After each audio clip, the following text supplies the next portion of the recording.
So today we're going to talk about Erik Erikson. Erikson developed the theory of psychosocial development, but he'll be most familiar to you from popularizing the concept of an identity crisis. So psychosocial is just the union of your physical yearnings and cultural forces acting upon you. And so he's interested in how these forces shape the development of personality. He indicated that personality development followed the epigenetic principle of maturation, which just says that we have inherited forces that shape our development, but that social forces influence the expression of those genetic forces. Now, before we get to his theory, a bit about Erikson as a man. But first, he only graduated high school, and yet he won a Pulitzer Prize in 1970 for his writings. And he went on to become a Harvard professor, even though he never had a bachelor's degree. Right, so you have no excuse not to be a world changer. Right, so he did get a certificate from the Vienna Psychoanalytic Institute, where he studied under Anna Freud, Sigmund Freud's daughter. In fact, he even also got to know Sigmund Freud a bit personally by serving as his occasional chauffeur. Then, after his training, he fled the Nazi uprising for the United States, like many of the theorists at the time. And when he came to the United States, he came into contact with the founder of social psychology, Kurt Lewin, who popularized the notion that to understand human behavior, you must study the interactions between a person and their environment. He also came into contact with anthropologist Margaret Mead, who's famous for studying how culture shapes behavior and produces different behavioral outcomes and variations.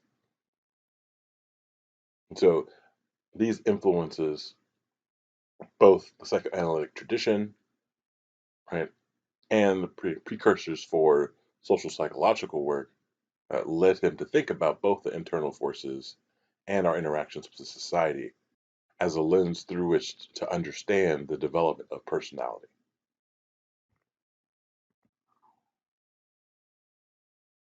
So Erik Erikson is the last of the ego psychologists that we will learn about. He's credited for being one of the originators of ego psychology, which is the neo-Freudian movement that accepted Freud's fundamental structure of the psyche, but stressed the role of the ego as being more than just the servant of the id. Now, although Erikson accepted Freud's theory, he did not focus on the parent-child relationship, gave more importance to the person's progression and personality development over their entire life course. He placed an emphasis on both conscious processes and social forces and how they interact to develop personality traits. He viewed personality development as trait accumulation. So he didn't believe in fixation within stages. He just thought that, like a shopping cart, you can just keep adding personality traits in, positive and negative, as you develop a more and more increasingly complex personality. Erikson described 8 stages of personality development that span the entire life course, from infancy to late adulthood, and we'll go through each. He believed the stages were fixed, they were universal, that they went in the same order for every child. So it looks similar to Freud in his stages in terms of the ages within which you're in those stages, but he extends his theory of personality development up to the point of your death. And he didn't believe in fixations within particular stages, right? Just personality trait acquisition. So for him, failure to successfully complete a stage can result in a reduced ability to complete further stages and therefore result in a more unhealthy personality and sense of self. But these stages can be resolved successfully at a later time, and so you're not stuck with an unresolved conflict leading to stunted personality development. In a sense, Erikson believed that development is primarily qualitative because changes are stage-like, you're going through discrete phases, but also quantitative as one's identity becomes stronger and stronger and one's convictions solidify over time. Now, during each stage, the person experiences a psychosocial crisis, which can have a positive or negative outcome for personality development. In each stage, you can develop a positive or negative trait depending on how socialization plays out during that phase. So, according to the theory, successful completion of each stage results in a healthy personality and the acquisition of basic virtues. Basic virtues are just strengths of character that the ego can use to address life's future challenges. And so the first stage is infancy. Right? This is the first year and a half of your life. This stage is characterized by learning for the first time how to interact with others, largely your parents. So you believed if your parents are warm and predictable, then you can learn trust. If your parents are not warm and predictable, then you can learn mistrust. Right? You learn to be trusting and optimistic overall. So success in this stage will lead to the virtue of hope. By developing a sense of trust, the infant can have hope that as new crises arise, there's a real possibility that other people will be there as a source of support. About hope, Erikson said, hope is both the earliest and most indispensable virtue inherent in the state of being alive. Right? So this is really going to set the foundation for all future personality development. Failure to acquire the virtue of hope can lead to the development of fear. Right? You can grow to be suspicious of people, believe that they aren't trustworthy. You can learn to trust another individual person, but this general mistrust will still be there and shape your interactions with people moving forward. Now, consistent with Erikson's views on the importance of trust, research has outlined how the quality of early experiences of attachment can affect relationships with others throughout the course of your life. Stage 2 is early childhood. And this is spanning when you're 2 to 3 years old. And unlike Freud, he doesn't believe that this period is just about potty training. It's about learning to use all your muscles. This is about learning a general sense of advocacy about yourself and what you can do.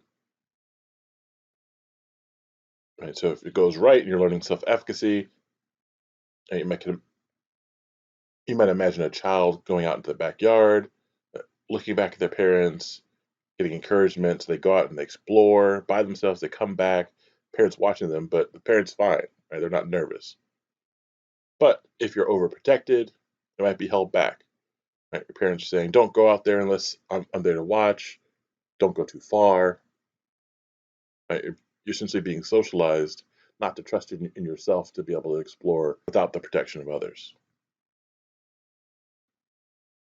If this conflict is resolved well, you learn to be autonomous. Success in this stage will lead to the virtue of willpower.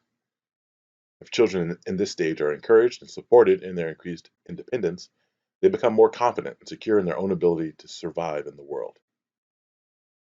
Or you can learn to doubt your own abilities. If you're not encouraged, you're not supported, and instead you're criticized or overly controlled or not given the opportunity to assert yourself, right? The child can begin to feel inadequate in their ability to survive and may become overly dependent on others. They might lack self-esteem and feel a sense of shame and doubt in their own abilities. Stage 3 is the preschool and play age. This is occurring from ages 3 to 5. And this is where a child is developing self-initiated playtime. And they're learning to be creative and not need to wait for their parents to entertain them. And their curiosity is sparked. And this is the time, stereotypically, when a child starts asking a million questions. Right? And every why is followed by, but why? And but why? And but why? Right? So if a parent treats a child's questions as trivial or as a nuisance or embarrassing, or other aspects of their behavior as threatening, right, then the child may have feelings of guilt for being a nuisance. And you also can learn that your creativity can lead to bad ideas. Right? So if a child draws a purple horse, and they think, yeah, that's amazing, right? The parent might say, hey, I really like that. Or they might say, oh, that's nice, but what color are horses really? Undermining the sense that their creativity is good, and instead instilling this idea that they have to behave in particularly rigid ways instead of thinking that their own ideas can be valuable. So if a child is encouraged, they can learn to plan and act on new ideas. Right? They learn to take initiative and they gain the virtue of having a purpose. However, if they're discouraged, they can learn to think that their own ideas aren't valuable, right, and become guilty for having ideas that go against what other people think. Stage 4 is during your school age, and so this is characterized as from ages 5 to 12.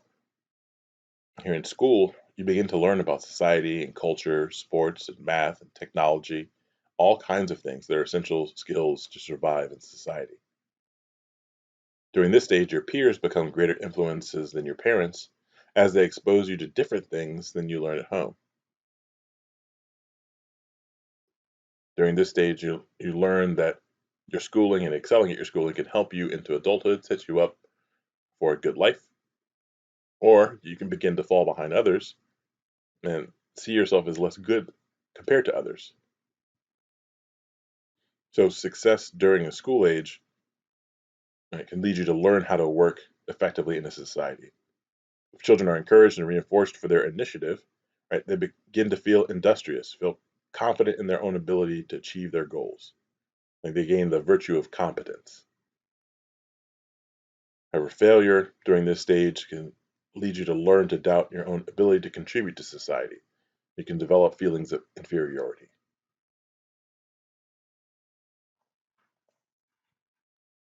The fifth stage is adolescence. This is the stage during the ages around approximately 13 to 18. Erikson said that this was the very most important stage. Here, you're consciously questioning the fundamental nature of who you are. How do you perform your newly developed sexual identity? And you're deciding about what career you're going to do for the rest of your life. He coined the term identity crisis to refer to when these explorations go poorly. The form that these explorations take, according to Erikson, adolescents attach themselves to groups to see how they fit. They try new activities. Okay, am I an athlete? Or do I like poetry? You're exploring different contexts, different ideas. You try on new identities. If you don't like them, you can just take them off and keep looking, keep exploring. And ultimately, as you try identities and find the ones that resonate with you, then you come to find yourself. However, he argued that some teens don't ever find themselves. They never stop looking. And so success during this stage leads to the stabilization of one's personality. You become ready to face the world with a secure identity. You can develop the virtue of fidelity or loyalty to yourself, from which you learn how to treat others with fidelity and loyalty as well. Conversely, failure during this stage can lead to role confusion, right, involving this individual not being sure about themselves or their place in society. Right, they're insecure. They might quickly change their mind about themselves. So, like, I don't know what I want to be when I grow up. I don't know what I want to do moving forward.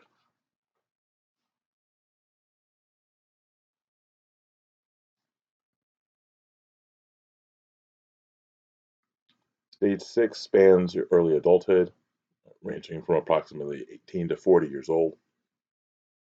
Now, here, so you've just developed a stable sense of self during adolescence, and now you're going to test yourself. You're putting yourself out there for evaluation. Right? Every time you ask somebody out, you ask, here's who I am. Am I worthy? As you evaluate how much and how often you yourself get asked out, as you evaluate, do I have close friends? Have I formed strong relationships? Every relationship has an implicit statement of your worth. That during this period, the major conflict centers on forming intimate, loving relationships with other people. Erikson says that success during early adulthood can lead to intimacy. Right? Successful completion of the stage results in happy relationships and a sense of commitment, safety, and care within your relationships. Things go well, you're able to learn methods of caring for another human being, patience, respect, kindness, explicit appreciation for others. However, failure during this stage of your life can lead you to feel alone or different from others. And you can have a sense of isolation from others. And you fail to gain the virtue of love for other people.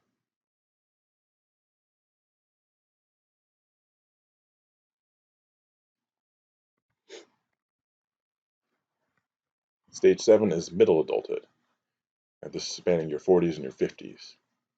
Here, your focus becomes more self-evaluative, though you still value others' opinion, right? But people start to judge themselves more. Here, specifically on how well they've satisfied the need to create or nurture things that are going to outlast them, often by having children or creating a positive change that benefits other people. You start asking questions like, does what I'm doing count? Have I contributed to society, or have I just been a drain on resources my whole life? Right? People want to sense that their work matters. Success during this life stage leads to a sense of generativity, that you created something that wasn't there before. Right? Did you raise good children that are going to contribute to the world, or did you build a bridge, either literal or figurative, something that can be of use to others? And if you do, then you're going to feel useful, you're going to feel accomplished. You can develop the virtue of care. So, whereas the virtue of love is narrow and intense for the few, the virtue of care is broad and even for the many, for society more broadly. Here, you're gaining a sense of responsibility for the world. But by failing to find a way to contribute, right, we can feel stagnant, feel unproductive. These individuals may feel disconnected or uninvolved with their community and with society as a whole. And they may feel stuck, feel like they're easily replaced, right? Develop a shallow involvement with the world.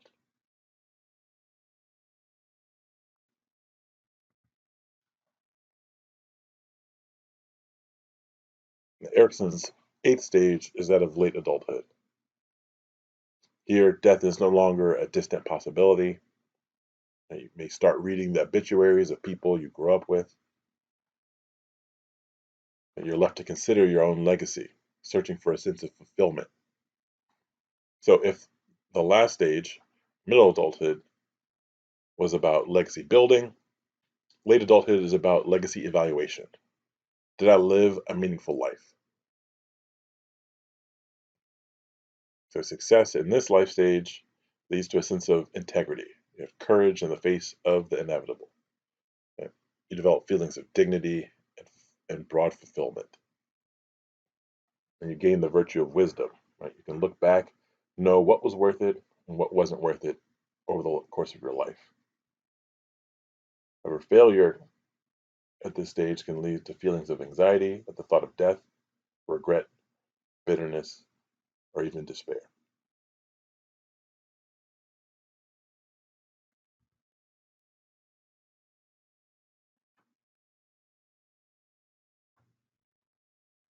In terms of Erikson's legacy, he is one of the best known personality theorists. This is because his theories received a lot of support along a number of different dimensions. So, first, research supports greater well being for those who self report having the positive traits that Erikson lists at each life stage, and only adults associated with the adult stages, meaning that his age approximations are accurate. Right? And when you consider all of the possible combinations of the different personality traits that you can gain at each of the 8 stages, right, there are 256 total combinations of the 8 trait pairs, which provided a better explanation for the nuanced personality differences between people that had previously been theorized. In addition, he came up with terminology around identity crises and the midlife crisis, and modeled the life conflicts that were predictors of such crises.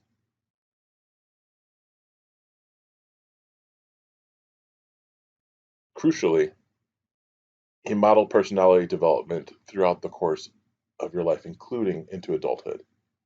So while others had noted that you might start reflecting back on your life while in adulthood, so those such as Carl Jung, for example, Erikson popularizes the notion of personality development that doesn't end at adolescence. It continues into adulthood. So everyone else theorized development ending by the end of your teenage years at the latest. But based on Erikson's ideas, psychology has reconceptualized the way that the later periods of life are viewed. Middle and late adulthood are no longer viewed as irrelevant because of Erikson. They are now considered active and significant times of personal growth.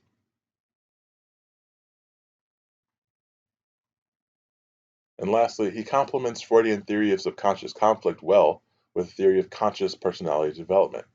Right? Questions like, who am I? Or have I contributed to anything? Right? We have conscious access to those questions. So Erikson further developed the field of ego psychology by emphasizing that the ego is not merely an avenue for the id to fulfill its desires, as Freud claimed, but an important psychological structure in its own right.